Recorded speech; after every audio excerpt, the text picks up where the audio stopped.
Mais oui, vous faites des bons mots aussi sur le sarkozysme. Alors du coup, ça vous fait perdre la moitié de votre temps de parole.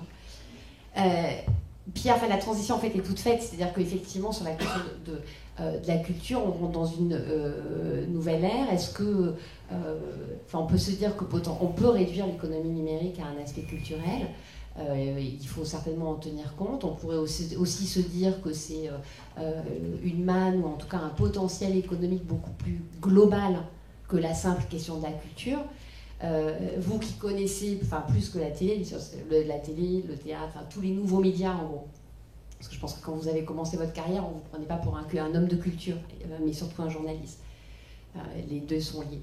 Et quelle vision vous avez-vous de ce virage, en fait, de cette charnière dans laquelle on est, où effectivement pendant des années et des années on avait la culture d'État, c'est-à-dire une culture nationale quel que soit le support.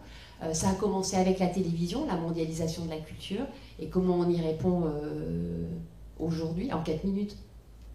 Eh bien, mais j'ai envie de faire comme Frédéric et démarrer par une blague. Moi je voudrais défendre, je trouve que le bilan de Sarkozy est quand même extraordinaire, puisque lui aura découvert la culture.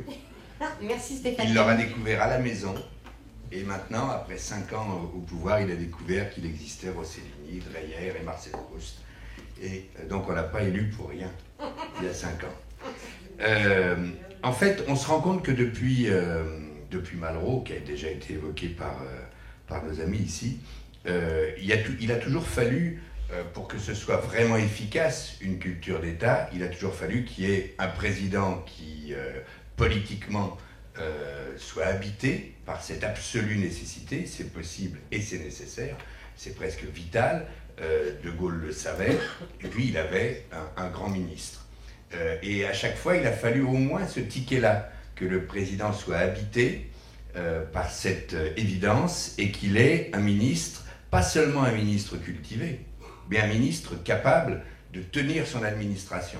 Ce qui est absolument essentiel dans tous les ministères, mais singulièrement dans le ministère de la Culture, qui est aussi profondément ancré, et qui doit être aussi profondément ancré dans le pays, au niveau de l'État, que dans la moindre localité, dans toutes les fibres du pays. C'est ce qui faisait d'ailleurs la force de Lang.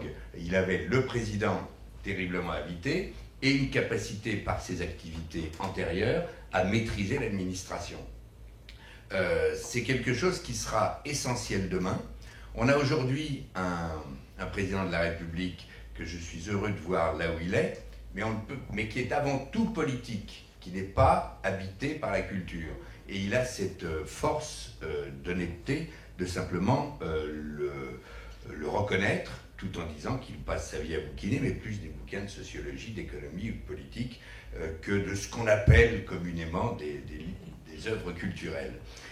Mais sa réflexion politique le conduit à vouloir donner une place importante à tout cela. Et là, on arrive en une période absolument charnière. Il va falloir que le politique soit non seulement très volontariste, mais extrêmement pragmatique, parce qu'il devra tenter, je ne suis pas sûr qu'on le fasse parfaitement en 5 ans, mais il va falloir d'entrée essayer de faire le grand écart entre une consommation de plus en plus individualisée et libre, et en même temps la nécessité d'adapter les réglementations, les lois, tout l'écheveau législatif et réglementaire français, l'adapter, alors qu'il date encore quasiment de l'analogique, il va falloir l'adapter au numérique. Ce qui me ramène bien sûr à votre question, et on n'a pas fini d'en débattre, c'est que la télévision n'est pas un gros problème en soi. La télévision, on était dans une situation tout à fait anormale où il y avait des chaînes mammouths qui ne correspondaient à aucune économie d'autres pays démocratiques et développés. Elles sont maintenant un peu entamées, ces chaînes mammouths, qu'elles soient privées ou publiques, par l'explosion du nombre d'offres. On ne peut pas dire que toutes les offres soient qualitatives, mais le nombre d'offres fait que ça en change d'économie.